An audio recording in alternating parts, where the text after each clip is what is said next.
At eto na nga mga bossing ko, Qatar G versus OCG mga bossing. Yan. Ang ating nasa kaliwa ay OCG, kanan ng ating Qatar G, yung white Qatar G. Mga bossing, ang laki ng Qatar ng OCG mga bossing. May kalakihan talaga, mukhang may paglalagyan ng Qatar G natin dito ah. Kaya ilapag na natin sila sa ating mahiwagang stick mga bossing ko. Yan, mahaba-haba yung stick na yan na ginawa ko. Nakalapag na ang ating OCG. Ilapag din natin ang ating Qatar G naman sa kabilang side mga idol. Yan na, medyo malagkit-lagkit pa.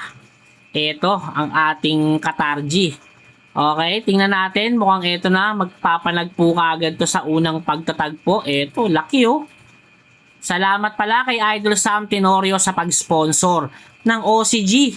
Follow nyo na rin yung kanyang page na Sam Photography mga idol. Unang pagtatagpo, dinaanan lang ang ating Qatar G mga bossing ko. Pero feeling ko naramdaman na ng Qatar G natin na may kalaban siya mga bossing. Ngayon nagyuyug-yug na siya. Isa yan sa sign na agresibo na siya at alam niya nang may kalaban siya. Okay, ilagay ulit natin sa kabilang side para walang talikuran. Salubungan lang mga bossing. Okay? Pangalawang pagtatagpo nila mga bossing ko, eto na. Magpapanagpo na kaya.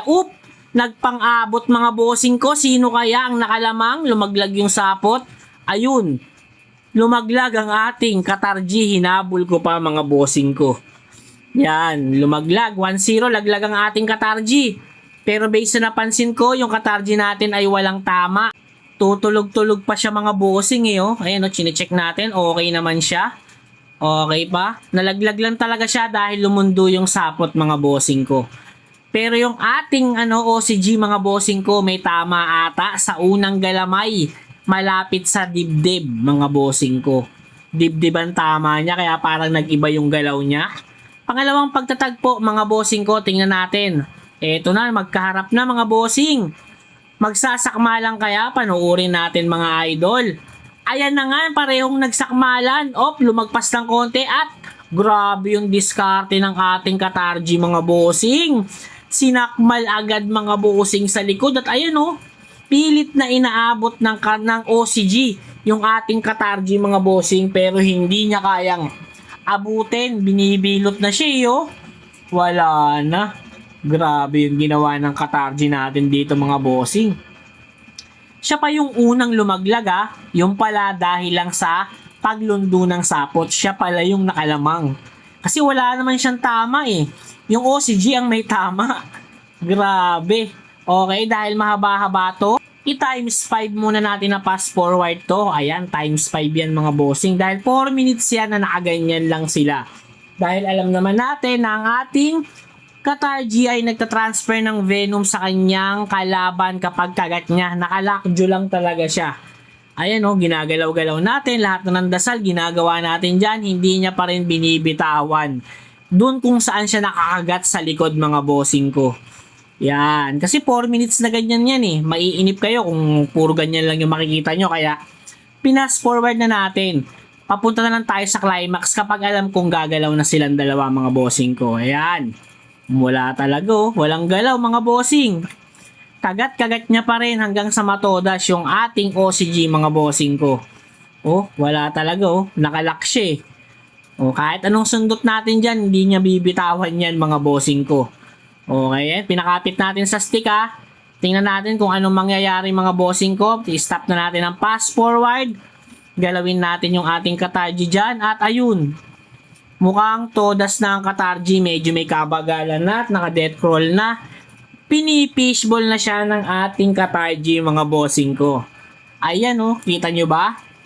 Mamaya puti na yan na nangingintab yung OCG na yan mga bossing ko dahil wala na. Hindi niya kinaya ang ating Qatar G mga bossing. Solid na solid. Grabe, hindi ko inaasahan yung laban na akala ko talaga may makakatalo na sa ating Qatar G. Kala ko matatalo na siya ng OCG pero lumaban siya. At yung venom niya talaga nakapagpahina sa ating OCG mga bossing ko.